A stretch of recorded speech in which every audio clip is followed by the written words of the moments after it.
what we've been doing in here for the last 3 weeks, and we're going to go entire month, because can you believe it? Next Sunday is Palm Sunday. Next Sunday is the beginning of Holy Week, so we're only 2 weeks away from Good Friday and Easter. It just always blows me away how quickly things move. But this will be the last Sunday. We're going to do a whole month of questions and answers. And this has been real important because it's been a time for us to kind of consolidate. We are pressing ahead with so much new information. And for some of you who are newer at the Effect, information that's coming from kind of a radically different point of view, because we here are always looking at Jesus through the lens of a first century Hebrew Aramaic perspective rather than through our Western interpretation. And so that really changes things.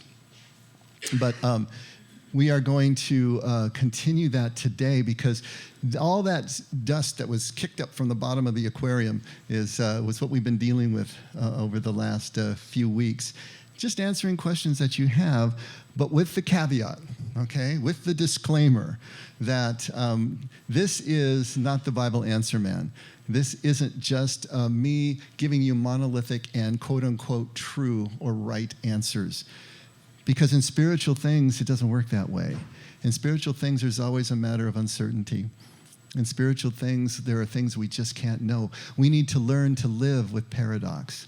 We need to learn to live with mystery and uncertainty if we really want to follow the way of Jesus. And so what we're doing in here, if there is a question that you have that is either hanging you up or is, keeping you awake at night and you're thinking about it, staring at the ceiling and wondering about these things, or if there are issues that you're facing, they're not necessarily theological or doctrinal, these are the things that we've just been talking through.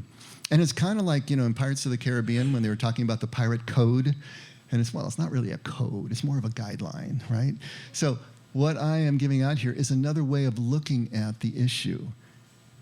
And if you think it works, if it's something you want to engage and walk down the path, terrific. If not, take what you need and leave the rest.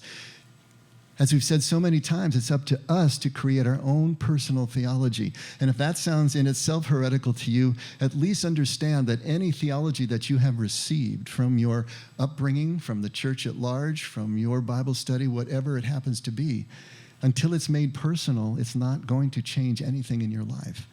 Until it's personal to you, until you've taken it out and tested it in the laboratory of your life, in the streets of your life, then you'll never know if it's really true, in the sense that it takes you closer to God.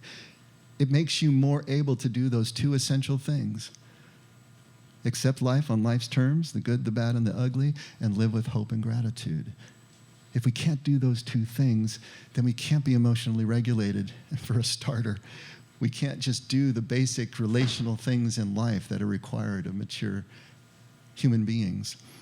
But we'll never have a platform from which to really then follow Jesus, really then move to where he is trying to take us. And so all these things are important. So we do this QA, these conversations, with that in mind. And hopefully that's enough of an introduction.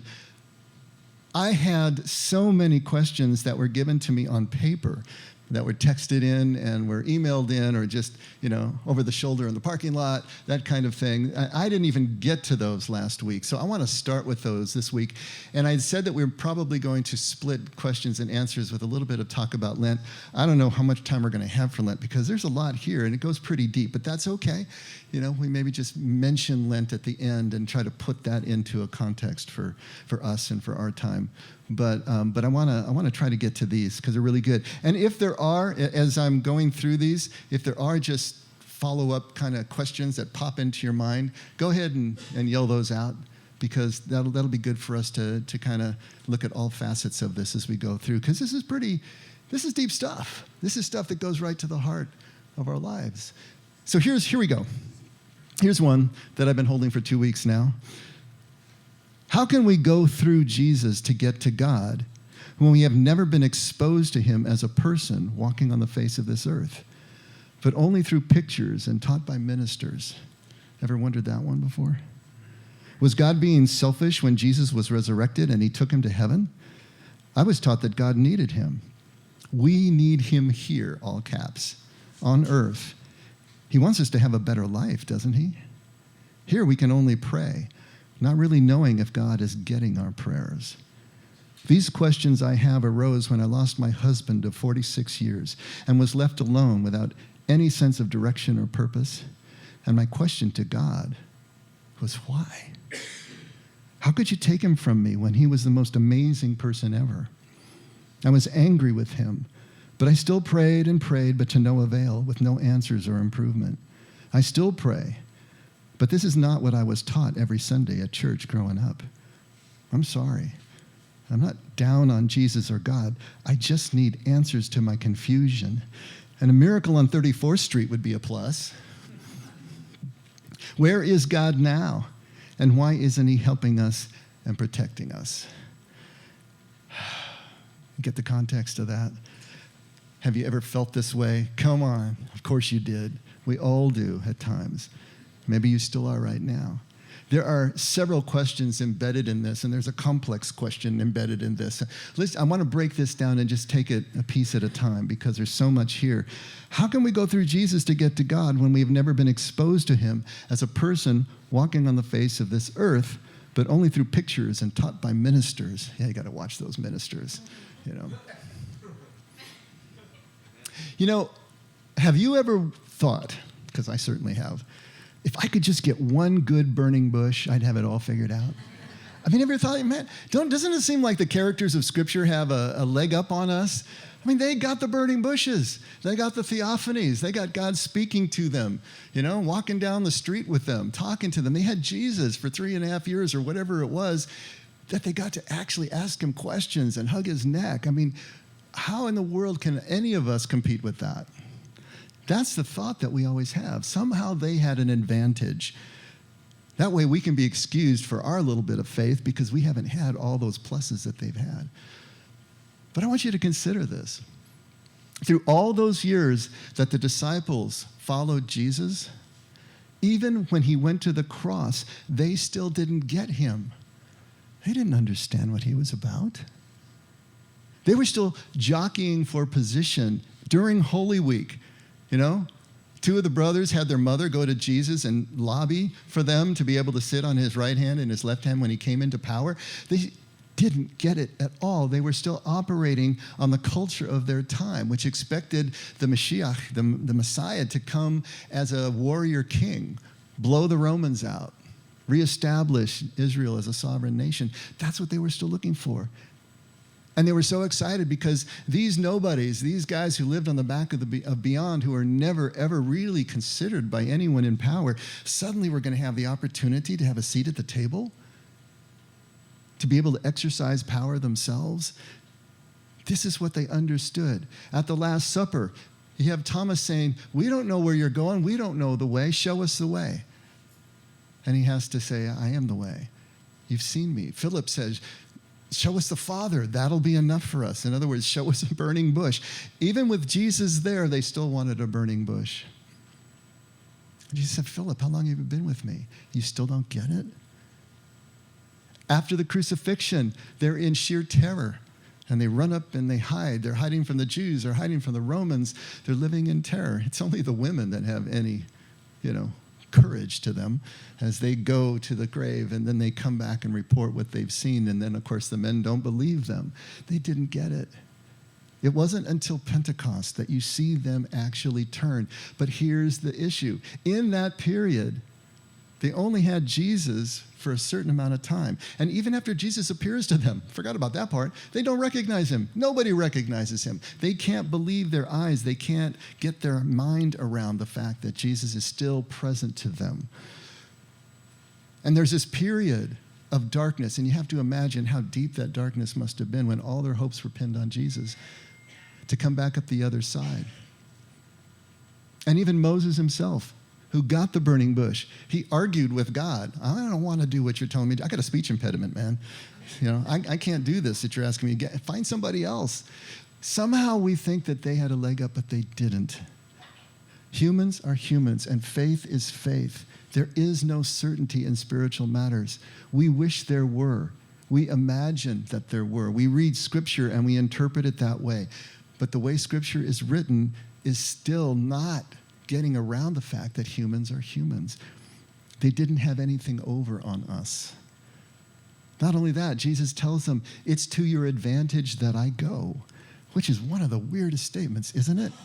I mean, it seems to be coming right to what she's talking about in the next phrase here. Was God being selfish when Jesus was resurrected and took him to heaven?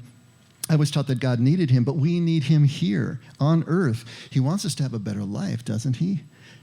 And here's Jesus saying, it's to your advantage that I go, because then the helper will come. Not that the helper wasn't already here, but you haven't been relying on the helper. You haven't been relying on things that you can't see. You've been trying to glom onto something that you can see, and that has been your limit. That has been your glass ceiling.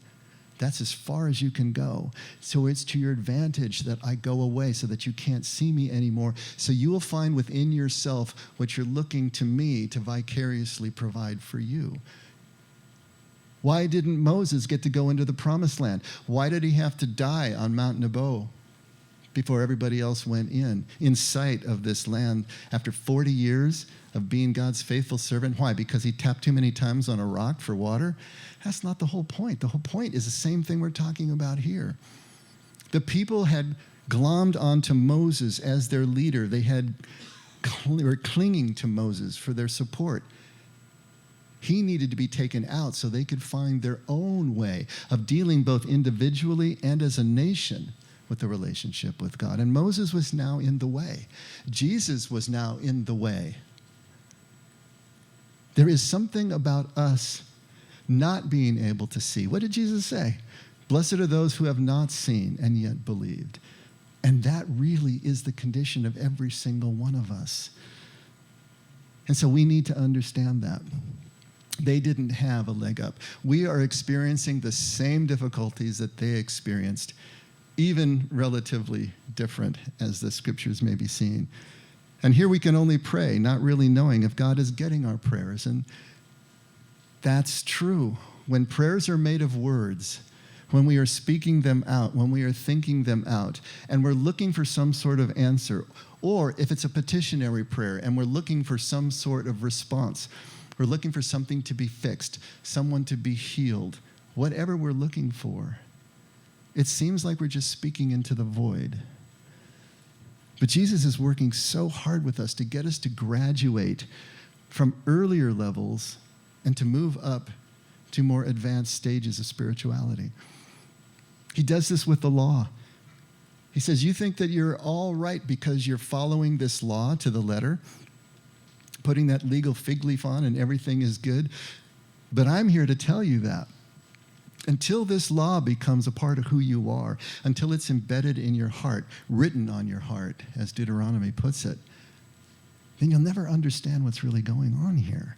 You need to graduate mere obedience and move into pure presence, which will inform you what love requires in any given moment. But you're just not following blindly some law. And it's the same thing with prayer. We need to graduate words and move into pure silence if we're really going to commune with God, which is exactly what Jesus tells us when he teaches us to pray. He says, don't use a lot of words. Your Father already knows what you need before you ask him. Retreat into your inner space. Retreat into that secret spot, because your Father, who sees all things, will be there with you. What he's talking about, of course, is contemplative prayer, wordless prayer, prayer where we're getting away from all the thoughts in our head, the constant stream of words that separate us one from another. All our minds do is divide and conquer. All our minds do is separate and categorize. That's all they do. And if we're ever going to feel the pure connection of our God, it's going to be when we step aside from all of that noise in our heads and step aside from that very mechanism that makes us think we know who we are and how we're going to survive and advance. This is what Jesus is trying to get us to do. Yes, when we're praying with words, we never really know if anybody's on the other line. But when we step away from all of that thinking, then we get a sense that we know deeply that there's somebody on the other side of this. There's someone not even on the other side. It's right here. It's right now. It's this fullness of presence that we feel. and it changes everything. It's amazing how we get stuck in certain places and we can't move, but it's the very concept that we have that is keeping us in place. This is why Jesus is always breaking things down, introducing paradox, introducing things that we can't think our way through so that we have to stop and just be. This is Jesus' method of teaching. Now she says, these questions arose when I lost my husband of 46 years. Talking to God, how could you take him from me when he was the most amazing person ever? So this is an example of a complex question. Are you guys familiar with complex questions? They're usually categorized as a logical fallacy, even though maybe it's not. Some people want to put it this place and that. The classic example of a complex question was, when did you stop beating your wife? Okay? When did you stop beating your wife? If it was a lawyer on the stand, because a lot of these things happen in courtrooms, right, and where the logical fallacies come into place, you'd be trying to trip the guy up, When did you stop beating your wife? Of course, what it is, it's a complex question because it embeds a question beneath, which is really an assumption, You are beating your wife. That's the assumption that's embedded into the question.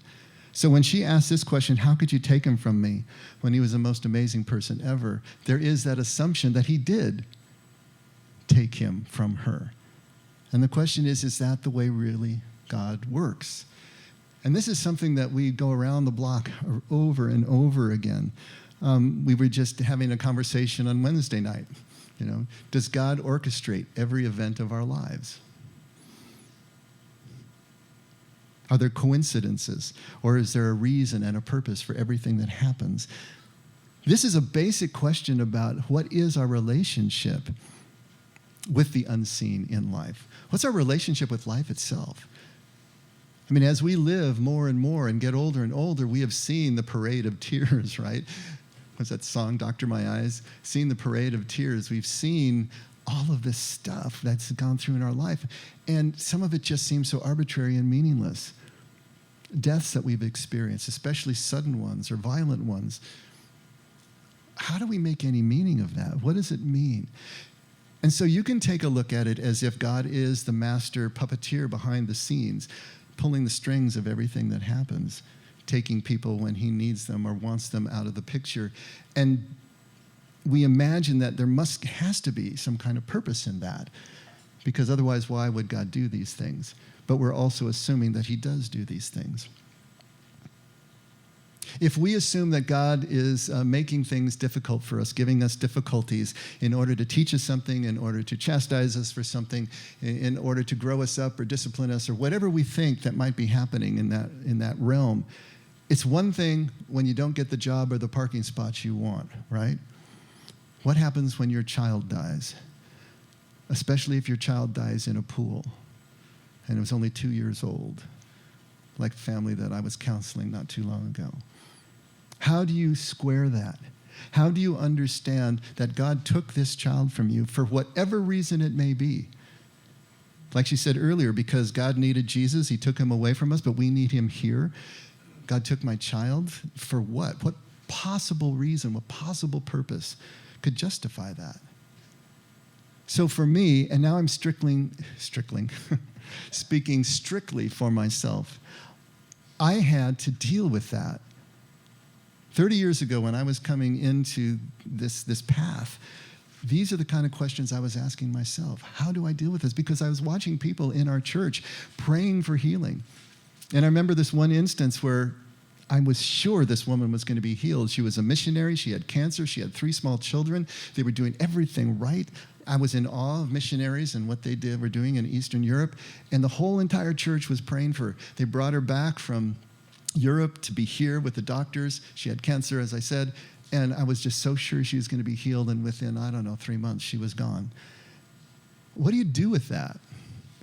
I mean, I could just paper it over and double down and just say that I need to pray harder, that my faith wasn't enough. I could say that God said no, or God said, was it yes, no, wait a little while? We can come up with all these reasons, but it didn't feel real to me. It didn't feel that this was an explanation.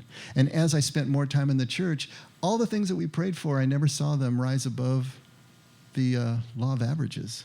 in terms of outcomes that we were actually praying for. And so I had to deal with this in a way. So here was my solution, is that God is absolutely present in my life. He's Brother Lawrence present. He is here in every breath. I am breathing God in right now. But I don't believe that God is engineering all of the happenstances in my life, all the events and the circumstances and the things that happen. I believe that he set the universe up in such a way that it motors on and giving us sort of equal pleasure and pain, although for some people it seems to be weighted one side or another. But life does this. God doesn't do it specifically to each one of us. It's just the way that we live life. It's part of being human. Now, for some people, that makes God feel way too distant, kind of a deistic approach. But to me, God is not the absent landlord. He didn't just wind up the universe and go away. He's here and he's now, but he's not involved in all those pieces. Because if God didn't do these things to me, then it's up to me to move through them. Now, how do I justify that? Is there anything I can point to? You know the bumper sticker that says, God will never give us more than we can bear? I hate that. Maybe some of you do too. Because what does it imply? It implies we're kind of rats in a maze in a laboratory. And God is giving us just enough. He knows exactly where the breaking point is, but he's going to take us right up to that line, and he's going to watch us squirm, and then he's going to pull it away again. He's never going to. How in the world is that a God that you can trust?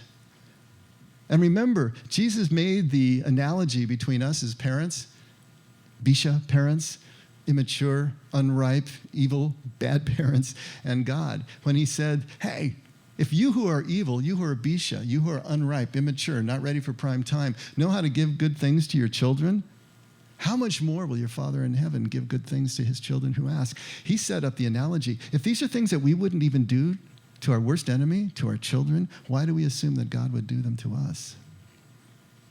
But that line, God will never give us more than we can handle, actually is a paraphrase of 1 Corinthians 10:13. But Paul says something very different in that, and it's important for us to understand what he really said. And I put this in your flyers if you want to take a look there, but you can, if John's putting it up on the screen, I don't know, but 1 Corinthians 10:13, no temptation has overtaken you.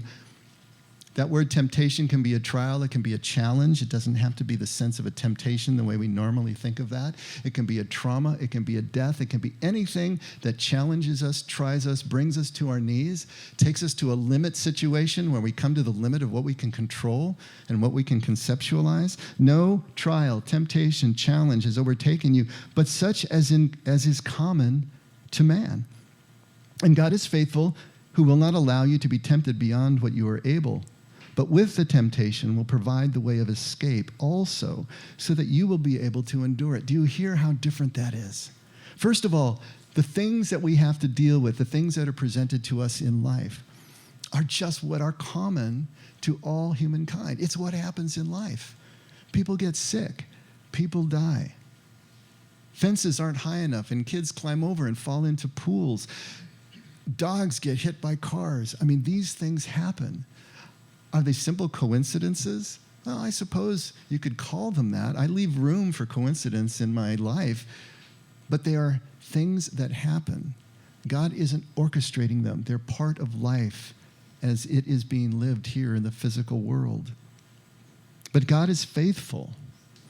God is always with us. God never gives up, who will not allow you to be tempted, to be tried beyond which you are able, but with the temptation will provide the way of escape.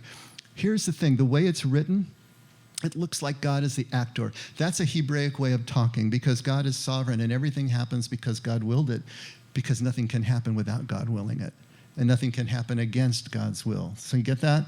If it happened, because God willed it, just because it happened and for no other reason. But the truth of the matter is we're the actor, not God. We won't be, there's a caveat here, we won't be tried beyond what we are able to bear, because God is always in the trial himself, present in the moment. But that presupposes, giving us a way of escape, that presupposes that we'll actually avail ourselves to God's presence. It is up to us. The escape is there. The healing is there. The redemption is there. The forgiveness, the salvation, whatever it is that you need at that moment, it's already there. It can't be anywhere else because that's who and what God is. And God is everywhere, immanent and imbued in this universe, in this world of ours. But will we lean in and find that presence there? That's the key. Because as soon as we put our hand on a hot stove, first thing we're going to do is lift it off again. As soon as we're feeling the pain, we want to exit that pain. And as soon as we exit the pain, we exit the moment, we exit God's presence. We say over and over that we're only going to find God at the corner of here and now, right? That's it. And if we learn to go ahead and lean into the pain, to be present to even the difficult situations, that's where we find God's presence and the means of escape, the means of moving through it. That is so very different. And so this is how I have put it together. Yes, I leave room for coincidence. And this reason for everything is also an interesting one. Is the meaning of all of these occurrences in our life intrinsic to the happening itself? Or is it up to us to make the meaning from what we have experienced? And this is something that you're all going to need to decide. In fact, all of this, you're going to need to decide for yourself. Because whatever you decide, it's going to answer certain questions, and it's going to just play heck with other ones. It's always a mixed bag. For me to go this way, I've had to deal with feeling more remote from God. But now I realize how I can bring the two together. Always a mixed bag. But is there a reason for everything? We need to find the reason in everything. I don't know if the reason is there in the actual happening.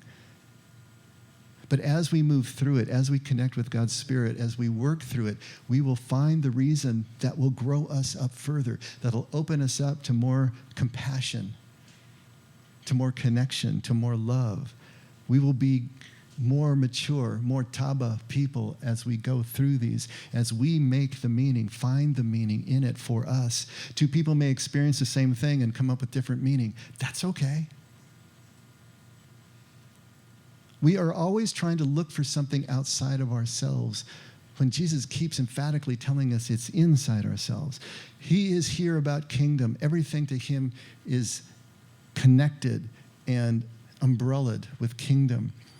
Kingdom to me is the ultimate meaning in life. It's the quality of life we can have when our presence is so connected with each other and with God. But we're always looking for kingdom somewhere out there. This is what the disciples didn't get. They were still looking for kingdom to come. When is the kingdom coming? He says, stop asking when. It doesn't have anything to do with when. If you're still waiting, then you've already missed it. Kind of like lightning. If you see it, it already missed you. Same sort of thing. If you're looking for it, you've already missed it because you're waiting for something. He said the kingdom isn't out there to be found by observation. It's within you. It's among you. It's in your midst. It's right here. It's right now. And meaning, I think, is the same way. If we're looking for it out there someplace, we're waiting for something. We're waiting for someone to tell us something that we're supposed to. No, it's inside here. We bring it to the events of our lives. And that's what connects us. And that's what grows us up. It's a whole different way of looking at this.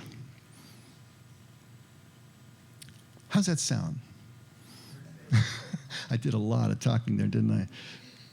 But this stuff is so foundational. This person who's really going through it, still dealing with her grief, after several years. And these are the questions that she is crying out, that Psalm 130 that I read, De profundis clamavi ad te Domine, from the depths I cry to you, Lord. This is what she's doing, and so many of us have and maybe are right now. But a way of understanding this is going to be really important. And you deciding how you're going to look at this is really important. And whatever you land on, if it allows you, as I said, to accept life on life's terms and live with a sense of hope and gratitude, then it's great. There's nothing broke. Don't fix it. But keep in mind that you're only one trauma away from having to rework the whole thing. Because the next thing comes in, the next loss comes in, and suddenly you can't accept life on its terms anymore, and you've lost your sense of hope and gratitude. And so you need to expand to include that loss, that hurt, that grief, and then how can you then get back to the balance that you had before. This is life. It never stops as long as we're breathing. We are always on that spiral. And if we stay on the spiral, if we're willing to lean in, we're always getting closer to pure presence with God. Okay, Nina, could you get her a mic there, Phil? He's Phil Donahue, moving the mic around. Does that make me Marlo Thomas? Could be. Dave, I just had a comment. You know, I think so much of everything you're saying has to do with moving from belief into experience. And even in the book of James, it talks about, well, you say you believe. That's great. So do the demons, show me something. What I've just been through, like in the past 2 years, people probably say, well, where was God in all that? What did you learn? I've had several near death. I mean, I'm not going to go into detail. Regardless, where was God? In the humility of the orderlies, the nurses, the kindness, the food that was brought, the cars that were sent. I mean, incident after incident after incident. God's presence was there through all that. So here's the choice. Do I want to say, well, is that God? Or what am I really waiting for? I couldn't have made it without those kindnesses. And it was very humbling to see the care. I mean, do I feel loved? Beyond. Did I suffer? Unbelievably. But it is what it is, and here I am. So, am I grateful? Extremely. And it's just, here I am today, and I've received so much. So I just wanted to comment on what you said. I'm so glad you said that, because it really speaks to this question that we really didn't answer. Well, I was taught that God needed Jesus in heaven. We need him here on earth. He wants us to have a better life, doesn't he? There's that question, where is God now, and why isn't he helping us and protecting us? And the truth is, he is. But in the way that Nina's talking about, we are God's hands and feet. We are God's love and compassion in this life. We are the ones who administer that. Yes, you can be bolstered by your prayer, of course. You can be bolstered in your worship here. But where the rubber really hits the road is in what we need and how that's going to be supplied to us, especially in times of distress. And Nina found all those people around us. Well, Nina's in community with all of us. And so it's a no-brainer that we're going to rush to our defense. And so the key is be in community. I mean, Jesus tells us that over and over again. Be in community. Sow into the community so that when you need it, it'll be reaped back. It's just the flow of love that moves in both directions. But this is how it works. I've often said that we don't love God directly, not really. We love God by loving each other. That's how we love God. Jesus said as much. Your love for God will be measured by the way that you deal with the least of these. Because if you can't do that, then how in the world do you say that you love God? And so this is how it works in our life. This is how it works in community. And Nina is just this living example, but we all have been there. We've all been there to a certain extent. Nina just likes to take things over the top sometimes, but her last 3 years have just been ridiculous. If you want to ask her about it, you can ask her about it, but wow. And yet she's still here, she's smiling, she's energetic, and she throws herself back into life. That's it. Are we willing to do that? When we get the wind knocked out of us, are we willing to get back up and become vulnerable again? To be willing to get hurt again? Are we willing to do that? Because if not, our community dies, and then we'll be wondering where God is and why he's not protecting us, because we're not in community and seeing how that really works. Yes, I know it's not as sexy as an actual supernatural miracle, but the truth of the matter is it's just as efficacious. And it's just as real if you will let it be. And it allows us to see the miracle of human interaction and compassion and love, that we can actually do this. And that's what Jesus said. If you're really my followers, then you will do what I am doing and greater things than these. And if we're not, then we're not in kingdom. We still don't get it. And no burning bush is going to put that into us. It's just the experience of being vulnerable and getting hurt and coming up the other side that finally teaches us these things. There's no substitute. Jesus said that as well. Yeah, Kathleen. Hold on a second. Microphone. When you just said bolster yourself by prayer, taking the concept that you just explained to us that I believe in, that God just sets things in motion and doesn't select to punish this person or reward that person. With that in mind, is that the same as prayer? Are you saying bolster to make us feel good? Does God actually listen to us, our petitions, and then decides to answer or disregard? I think God's answer is always the same. To any prayer we ask of him, the answer is yes. But the answer is yes, I'm here. I am your escape. I am the way through. It's not about the outcome that you would like to see. Those kind of just follow the law of averages as far as I can tell at this point in my life. And I got a few decades behind me now. But he's always the escape. He's always the way through. And his answer is yes, I will always be here. We bolster ourselves in prayer by re-experiencing the actual presence of God, and it becomes more and more real to us every time we do, to a point that we actually trust it, that our blood pressure goes down. We actually have somatic responses to the trust and the conviction because it becomes so real to us. Every time we allow ourselves to just strip away all of that noise in our head, we have that sense of presence. That's what bolsters us. And that's God's emphatic yes. In Aramaic, I am that presence. And that's what allows us to move through and overcome whatever life may be presenting at the moment. That's the acceptance of life as life presents, as it is. And we can only do that when we have a sense of meaning, have a sense of purpose, have a sense of identity. But if that is only placed in our accomplishments and our roles and our attributes as a human, those are all going to be taken from us. And when they are, then we're left swirling again, and we don't know who we are, and we don't know if God's there protecting us. That's why it's so important for us to have true prayer that can start with words, start with thoughts, but then just thins out into silence, stillness, simplicity.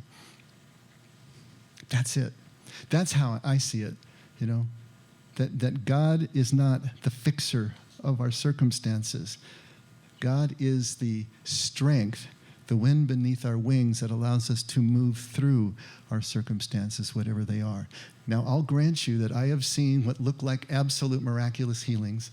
We prayed, it happened. And I'm not going to discount that. I'm not going to say that God doesn't heal. But since sometimes he does and sometimes he doesn't, my pea brain, the only way I can deal with it is to say, don't go there. Don't put my faith on the outcome. Put my faith on the presence. Put my emphasis on the presence of God that will take me through whatever outcome. And that doesn't mean I'm not going to pray for one. I'll tell you what, if Marion was sick and in the hospital, I'd be praying for her healing. Of course I would. But I'd also be praying for God's presence to take me through and to be a support to her no matter what was happening at the time. Does that do it? Answer? You just said that you would also be praying for your strength and God taking you through it. I am praying. And again, I go to Jesus. I always go to Jesus as my model. So this is the Gethsemane prayer, right? Lord, please, if there's any way possible, let this cup pass from me. First breath. Second breath, but not my will, but yours be done. That's the reconnection to presence and to will. Yes, this is what I desperately want. But more than that, I just want to be connected to you. If we do that, oh, that's all I had to say? Gosh. Sometimes I just talk too much. Any other comments on that? Because there's more. How much time we got? We're already at 11:30. Here's one that I wanted to follow up on, because this is actually one that Tina asks, I think it's getting to be 2 Sundays ago. She asked about, what does it mean when Paul says to be absent from the body is to be present with the Lord? Remember? And I answered it kind of in a general way. because I hadn't gone back to the passage, and I told you at the time that without the context, without knowing the context, I can't really be sure. So I still stand by the answer I gave, but this is going to be much more on point. This comes from 2 Corinthians 5, verses 1 through 8. Now, to set this up, in chapter 4, what he's talking about is the fact that his church there, his little ecclesia, is under intense persecution. And that could be from the Greeks, it could be from the Jews, it could be from the Romans, it could be from a combination of forces all arrayed against this little community that he was forming. And he's trying to bolster them. He's trying to get them to take courage and to hang on. So he's talking about the persecution, what they're going through. He's talking about don't lose your heart. And he says, even if you see your outer self, your outer man, your outer woman decaying, if you're seeing things falling apart around you, just understand that your inner person is still being renewed at the same time.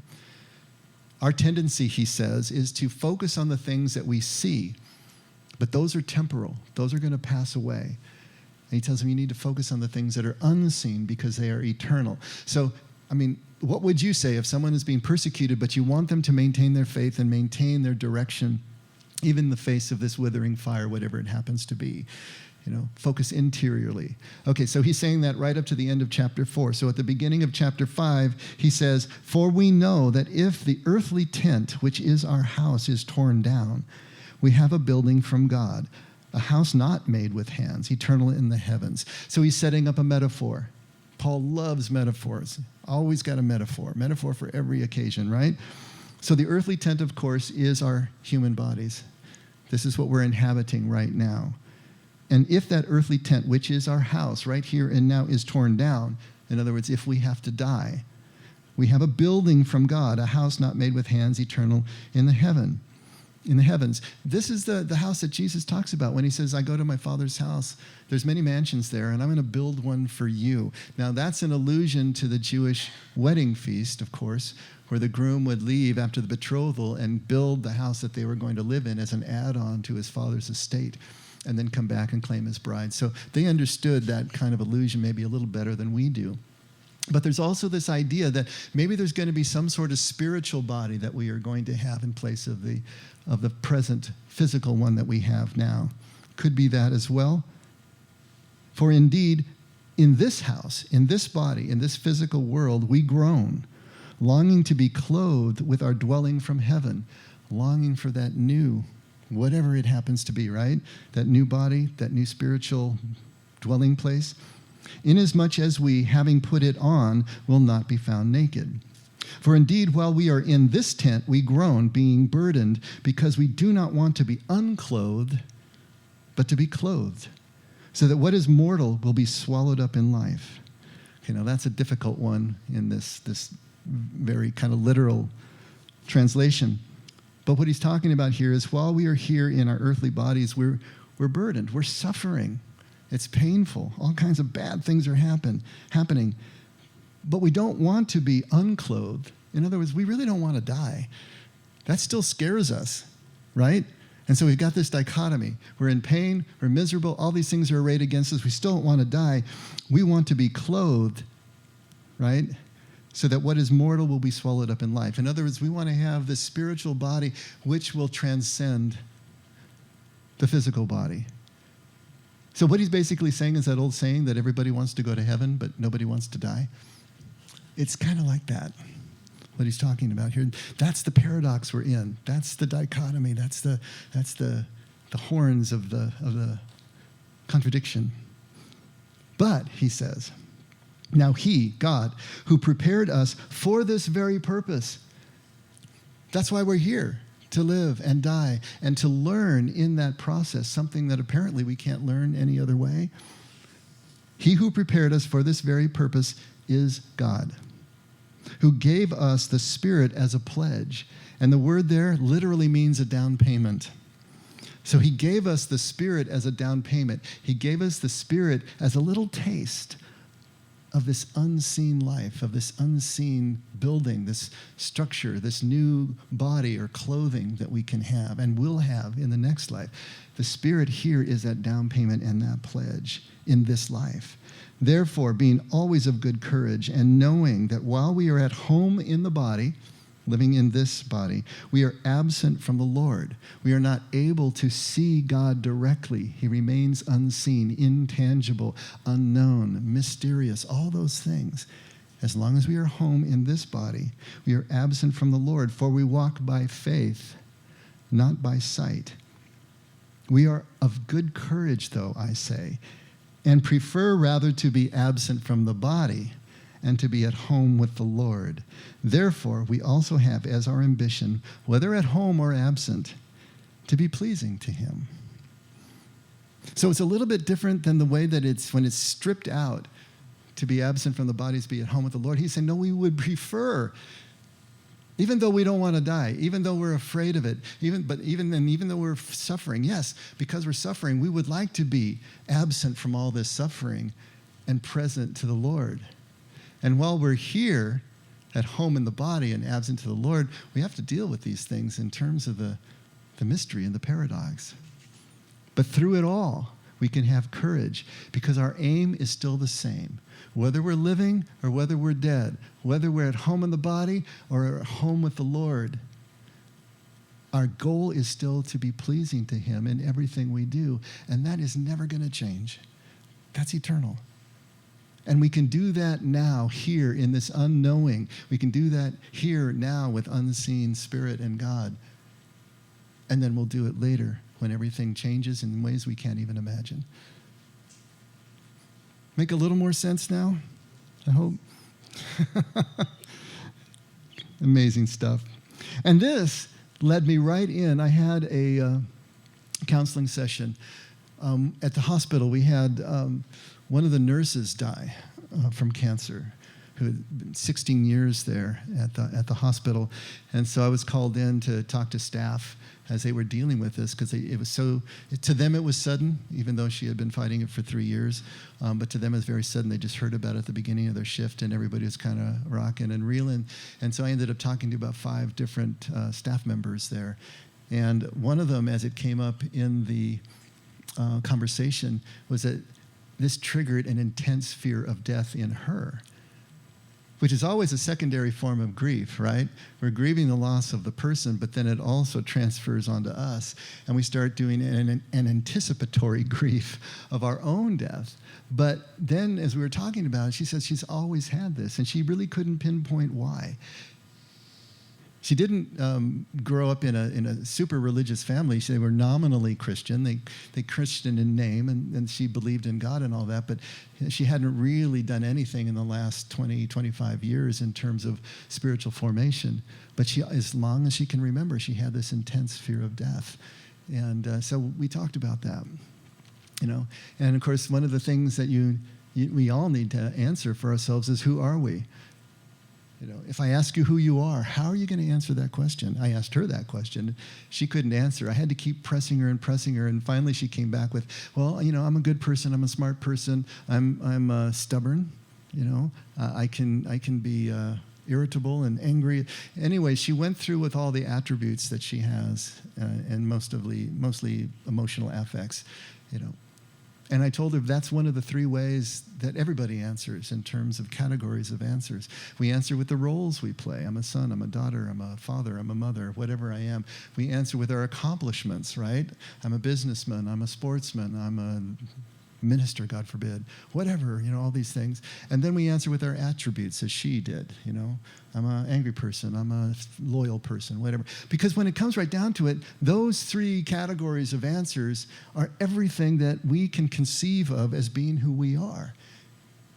You know, it's tantamount to our name.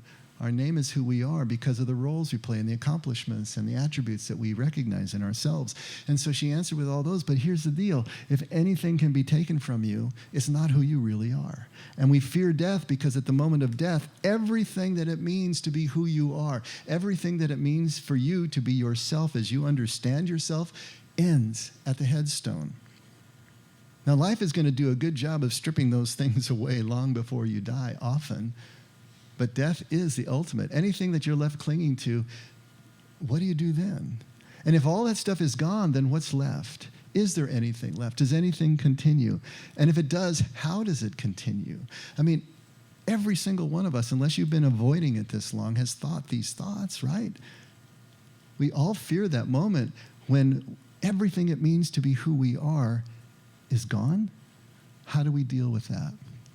What I talked to her about was contemplative practice. Of course I talked to her about contemplative practice. What else am I going to do, right? That's me. But I told her that contemplation is sometimes called the little death because you're practicing for that moment of real death by stepping away from everything it means to be who you are. What you're doing in centering prayer, what you're doing in meditation, what you're doing in mindfulness is stepping away from everything that you are constantly thinking about that anchors you in the sense of self in that egoic way. And when you do that, you have this sense of expansion and freedom. You have this sense of connection. You have this sense of being held. Anybody who's talked to you about a near-death experience, they always couch it in the same way. That sense of connection, that sense of being held. Regardless of the imagery, there's that sense of connection. And when you actually have that moment where you really step away in your meditation, in your prayer, from everything that's word-based, you have that same sort of connection. And I told her, you've already felt this. You know, meditation was not something she'd practiced, but I said, you've felt this. She had 2 boys.